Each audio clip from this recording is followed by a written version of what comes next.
15 ফেব্ৰুৱাৰী ৰবিবাৰ বছৰৰ আটাইতকৈ শক্তিশালী এটা নিশা। এইটো কেৱল এটা তাৰিখ নহয়, এইটো কেৱল এটা উপবাসো নহয়, এইটো হৈছে মহাশিৱৰাত্ৰি, যি নিশাত সমগ্ৰ বিশ্বতেই মহাদেৱ জাগি থাকে বুলি বিশ্বাস কৰা হয়। যি নিশাত শিৱশক্তিৰ মিলনত ভাগ্যৰ দিশ সলনি হৈ যাব পাৰে। আপুনি জানেনে, এই বছৰৰ মহাশিৱৰাত্ৰিত গ্ৰহ নক্ষত্ৰৰ এনে এক সংযোগ হৈছে যাৰ ফলত কিছুমান ৰাশিৰ জীৱনত হঠাৎ সুখৰ ঢৌ উঠিব পাৰে। যিসকল লোকে বহুদিন ধৰি দুখ, কষ্ট, দাৰিদ্ৰ্য, মনোকষ্ট বা ব্যৰ্থতাৰ মাজত আছিল, তেওঁলোকৰ বাবেই এই মহাশিৱৰাত্ৰি এটা নতুন আশালৈ আহিছে। প্ৰিয় দৰ্শক, যদি আপোনাৰ ব্যক্তিগতভাৱে কিবা সমস্যা হৈ আছে, তেনেহ'লে ভিডিঅ'ৰ স্ক্ৰীণত দিয়া নম্বৰত আমাক যোগাযোগ কৰিব। আমি আপোনাৰ সমস্যাসমূহ সমাধান কৰিবলৈ চেষ্টা কৰিম। ভিডিঅ'টো শ্বেয়াৰ কৰি দিব আৰু কমেণ্টত লিখিব ওম নমঃ শিৱায়। এতিয়া আহক ভিডিঅ'ৰ পৰৱৰ্তী অংশলৈ যাওঁ। ভোলানাথক কোৱা হয় আশুতোষ, অতি সোনকালে সন্তুষ্ট হোৱা দেৱতা। শুদ্ধ মনেৰে কৰা এটা সৰু প্ৰাৰ্থনাই ডাঙৰ বৰদান দিব পাৰে। এই নিশাত শিৱলিংগত জল অৰ্পণ কৰিলে, বেলপত্ৰ আগবঢ়ালে আৰু শুদ্ধ মনেৰে ওম নমঃ শিৱায় বুলি ক'লে ভাগ্যৰ বন্ধ দুৱাৰো খুলি যাব পাৰে। কিন্তু মনত ৰাখিব, এই বছৰৰ মহাশিৱৰাত্ৰিত সকলোৱে একে ফল নাপায়, কাৰণ গ্ৰহৰ স্থিতিয়ে কিছুমান ৰাশিৰ ওপৰত বিশেষ কৃপা বৰ্ষাবলৈ সাজু হৈছে। এই ভিডিঅ'টোত আমি ক'বলৈ ওলাইছোঁ সেইকেইটা ৰাশিৰ কথা, যিসকলৰ বাবে 15 ফেব্ৰুৱাৰীৰ পাছতেই সুখৰ খবৰ আহিব পাৰে। যদি আপোনাৰ ৰাশিৰ নাম এই তালিকাত আছে, তেন্তে এই ভিডিঅ'টো শেষলৈকে চাবই লাগিব, কাৰণ এই কথা জানিলে আপুনি হয়তো ভগৱান শিৱৰ কৃপা অতি সহজে লাভ কৰিব পাৰিব। ভোলানাথৰ আশীৰ্বাদ আপোনাৰ ওপৰত থাকক। ওম নমঃ শিৱায়। এতিয়া আমি আলোচনা কৰিম সেই ৰাশিকেইটাৰ বিষয়ে, যিকেইটা ৰাশিৰ ভাগ্য এই মহাশিৱৰাত্ৰিৰ দিনাৰ পৰা মুকলি হ'বলৈ গৈ আছে। এই ৰাশিৰ লোকসকলে বহুদিন ধৰি দুখ, কষ্ট, অপেক্ষা সহ্য কৰি আহিছিল, কিন্তু এতিয়া ভগৱান শিৱই নিজে তেওঁলোকৰ ভাগ্যৰ দিশত চোৱা আৰম্ভ কৰিছে। মহাশিৱৰাত্ৰিৰ দিনাৰ পৰা ভাগ্য মুকলি হোৱা প্ৰথম ৰাশিটো হৈছে মেষ ৰাশি। মেষ ৰাশিৰ জাতক জাতিকাসকলৰ বাবে এই বছৰৰ মহাশিৱৰাত্ৰি এটা ডাঙৰ পৰিৱৰ্তনৰ সংকেত। যিসকল মেষ ৰাশিৰ লোকে চাকৰি নাপাই হতাশ হৈছিল বা ব্যৱসায়ত বাৰম্বাৰ লোকচান দেখিছিল, এই শিৱৰাত্ৰিৰ পাছতে এটা শুভ খবৰ আহিব পাৰে। ভোলানাথৰ কৃপাই বন্ধ হৈ থকা পথবোৰ এটা এটাকৈ খুলি দিব। আপুনি নিজেই আচৰিত হ'ব কেনেকৈ কামবোৰ হঠাৎ সঠিক দিশলৈ যাব ধৰিব। এই সময়ছোৱাত নতুন কাম আৰম্ভ কৰাৰ যোগ আছে। ঊৰ্ধ্বতন ব্যক্তিৰ পৰা সহায় লাভ হ'ব। আৰ্থিক অৱস্থা লাহে লাহে উন্নতি হ'ব। বিশেষকৈ যিসকল মেষ ৰাশিৰ লোক ৰাতিপুৱাৰ পৰা চিন্তাত ডুবি থাকিছিল, এই মহাশিৱৰাত্ৰিৰ পিছত তেওঁলোকৰ মনত এটা নতুন সাহস জন্ম ল'ব। এই ৰাশিৰ লোকসকলৰ বাবে এটা গুৰুত্বপূৰ্ণ উপায়, মহাশিৱৰাত্ৰিৰ দিনা শিৱলিংগত এৱা গাখীৰ আৰু গংগাজল অৰ্পণ কৰিব। এটা বেলপত্ৰ আগবঢ়াই দিব আৰু মনতে ক'ব, হে ভোলানাথ, মোৰ কষ্ট তুমি জানা। বিশ্বাস ৰাখক, ভগৱান শিৱে কেতিয়াও প্ৰকৃত ভক্তক খালী হাতে নপঠিয়ায়। যদি আপুনি মেষ ৰাশিৰ, তেন্তে এই কথা সাধাৰণ বুলি নাভাবিব, কাৰণ এই মহাশিৱৰাত্ৰিয়ে আপোনাৰ জীৱনৰ এটা নতুন অধ্যায় আৰম্ভ কৰিব পাৰে। যদি আপুনি পৰৱৰ্তী ৰাশিটোৰ নাম জানিব বিচাৰে, তেন্তে এই ভিডিঅ'টো শেষলৈকে চাবই লাগিব, কাৰণ আগলৈ আৰু ডাঙৰ সুখৰ খবৰ আছে। এতিয়া যিটো ৰাশিৰ কথা ক'বলৈ ওলাইছোঁ, সেই ৰাশিৰ লোকসকলে বাহিৰত হাঁহি থকাৰ চেষ্টা কৰে, কিন্তু মনৰ ভিতৰত বহু কথা মনে মনে সহ্য কৰি আহিছে। বহুদিন ধৰি পৰিয়ালৰ চাপ, টকা পইচাৰ চিন্তা আৰু মনৰ অশান্তিয়ে এই ৰাশিৰ লোকসকলক নীৰৱ কৰি পেলাইছিল। এই দ্বিতীয় ৰাশিটো হৈছে বৃষ ৰাশি। বৃষ ৰাশিৰ জাতক জাতিকাসকলৰ বাবে এই মহাশিৱৰাত্ৰি সুখ আৰু স্থিৰতাৰ বাৰ্তা লৈ আহিছে। যিসকল বৃষৰাশিৰ লোকে অপমান, অৱহেলা বা নিজৰ মানুহৰ পৰা বেদনা পাইছিল, এই শিৱৰাত্ৰিৰ পাছতে তেওঁলোকৰ জীৱনত শান্তি ঘূৰি আহিব। ভোলানাথৰ কৃপাই বিক্ষিপ্ত জীৱনটোক আকৌ নতুনকৈ সজাই দিব। যিবোৰ কথা বহুদিন ধৰি আপোনাৰ মনত গোট খাই আছিল, সেইবোৰে এতিয়া সমাধানৰ পথ পাব। এই সময়ছোৱাত ঘৰ পৰিয়ালত সুখৰ বাতাবৰণ আহিব। ধন সম্পত্তিৰ ক্ষেত্ৰত উন্নতি হ'ব। বন্ধ হৈ থকা টকা পইচা আকৌ ঘূৰি আহিব। বিশেষকৈ যিসকল বৃষৰাশিৰ লোক ঋণ, কিস্তি বা আৰ্থিক অভাৱত আছিল, এই মহাশিৱৰাত্ৰিৰ পিছত লাহে লাহে উদ্ধাৰৰ পথ দেখা পাব। এই ৰাশিৰ লোকসকলৰ বাবে এটা বিশেষ উপায়। মহাশিৱৰাত্ৰিৰ নিশা এগছি চাকি জ্বলাই ভগৱান শিৱৰ সন্মুখত ৰাখিব আৰু ক'ব, হে মহাদেৱ, মোৰ জীৱনটো স্থিৰ কৰি দিয়া।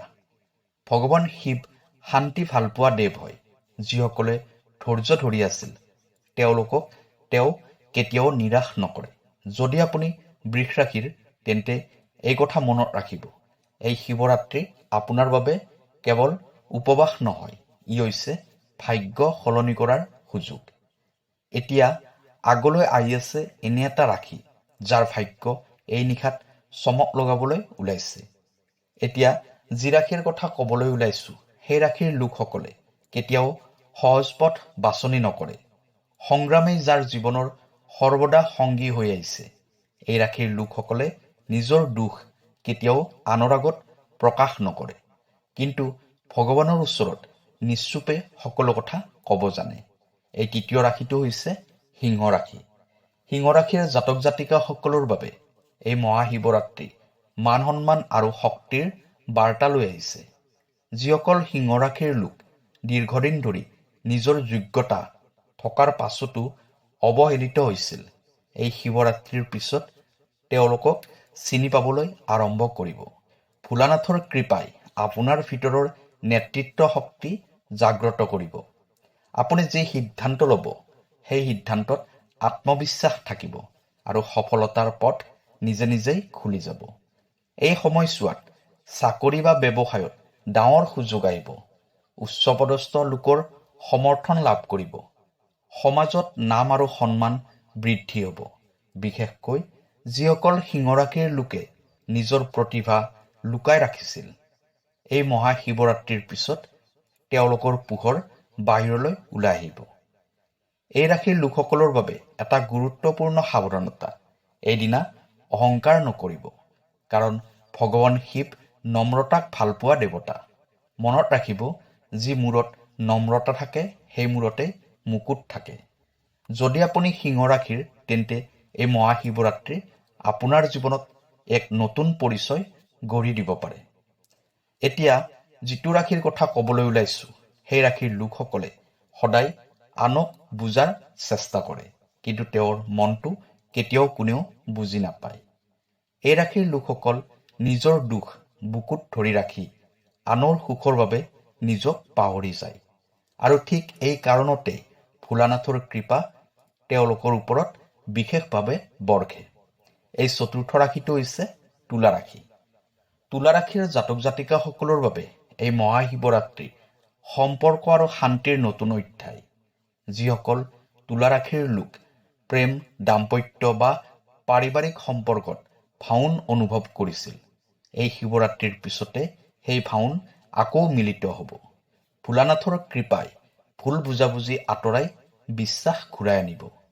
আপুনি যিবোৰ কথা ক'ব পৰা নাছিল, সেই কথাবোৰো আপোনাৰ হৈ সময়ে ক'ব। এই সময়ছোৱাত প্ৰেমত স্থিৰতা আহিব। দাম্পত্য জীৱনত সুখ শান্তি ঘূৰি আহিব। বিচ্ছেদৰ সম্ভাৱনা থাকিলে তাৰ পৰা উদ্ধাৰ পাব। বিশেষকৈ যিসকল তুলা ৰাশিৰ লোকে বহুদিন ধৰি এটা হয় বা নাৰ অপেক্ষাত আছিল, এই মহাশিৱৰাত্ৰিৰ পাছত উত্তৰ পোৱা যাব। এই ৰাশিৰ লোকসকলৰ বাবে এটা অতি শক্তিশালী উপায়। মহাশিৱৰাত্ৰিৰ নিশা 108 বাৰ ওম নমঃ শিৱায় জপ কৰিব আৰু অন্তৰৰ পৰা ক'ব, হে মহাদেৱ, মোৰ সম্পৰ্কবোৰ ৰক্ষা কৰা। মনত ৰাখিব, ভগৱান শিৱে ভঙা হৃদয় জোৰা লগাব জানে। য'ত মানুহে এৰি দিয়ে তাতেই ভোলানাথ আগবাঢ়ি আহে। যদি আপুনি তুলা ৰাশিৰ, তেন্তে এই মহাশিৱৰাত্ৰি আপোনাৰ জীৱনৰ এটা আশীৰ্বাদ হ'ব পাৰে। এই মুহূৰ্তত যিবোৰ মানুহে এই ভিডিঅ'টো চাবলৈ পাইছে, সেইটো ভগৱান শিৱৰ ইচ্ছাৰ বাবে চাবলৈ পাইছে। ভগৱান শিৱৰ ইচ্ছা নাথাকিলে এই কথা আপোনাৰ কাণত কেতিয়াও নপৰিলেহেঁতেন। মহাশিৱৰাত্ৰিৰ মানে কেৱল এটা উপবাস বা পৰ্ব নহয়।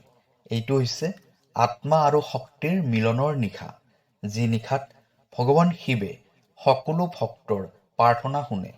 আপুনি যি ৰাশিৰেই হওক, মেষ হওক বা বৃষ, সিংহ হওক বা তুলা বা আন যিকোনো ৰাশি, যদি মন শুদ্ধ হয়, ভক্তি সঁচা হয়, তেন্তে ভগৱান শিৱৰ কৃপা আপোনালৈ নিশ্চয় আহিব। এই মহাশিৱৰাত্ৰিৰ নিশা এটা সৰু কাম কৰক, ইয়াৰ শক্তি বহুত ডাঙৰ। নিশা স্নান কৰি শুদ্ধ বস্ত্ৰ পৰিধান কৰিব, এগছি চাকি আৰু ধূপ জ্বলাই ভগৱান শিৱক স্মৰণ কৰিব। শিৱলিংগত গংগাজল বা গাখীৰ আগবঢ়াই দিব আৰু 11 বাৰ মনৰ পৰা ক'ব, হে ভোলানাথ, মই তোমাৰ শৰণ ললো। এই এটা বাক্যই বহু বছৰ ধৰি বন্ধ হৈ থকা ভাগ্যৰ দুৱাৰ খুলি দিব পাৰে। মনত ৰাখিব, ভগৱান শিৱে দুখ বিচাৰেনে? নাই, নিবিচাৰে। তেওঁ বিচাৰে আত্মসমৰ্পণ।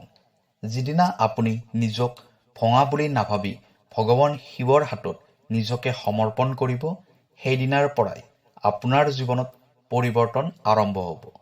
যদি এই ভিডিঅ'টো চাই আপোনাৰ মন অলপমানো শান্ত হৈছে, তেন্তে মন্তব্যত লিখক জয় মহাদেৱ। এই ভিডিঅ'টো আপোনাৰ চিনাকি মানুহৰ লগত শ্বেয়াৰ কৰক, কাৰণ হয়তো আপোনাৰ এটা শ্বেয়াৰে কাৰোবাৰ জীৱন সলনি কৰি দিব পাৰে। ভোলানাথৰ আশীৰ্বাদ আপোনাৰ ওপৰত সদায় থাকক। ওম নমঃ শিৱায়। জয় মহাদেৱ। ধন্যবাদ।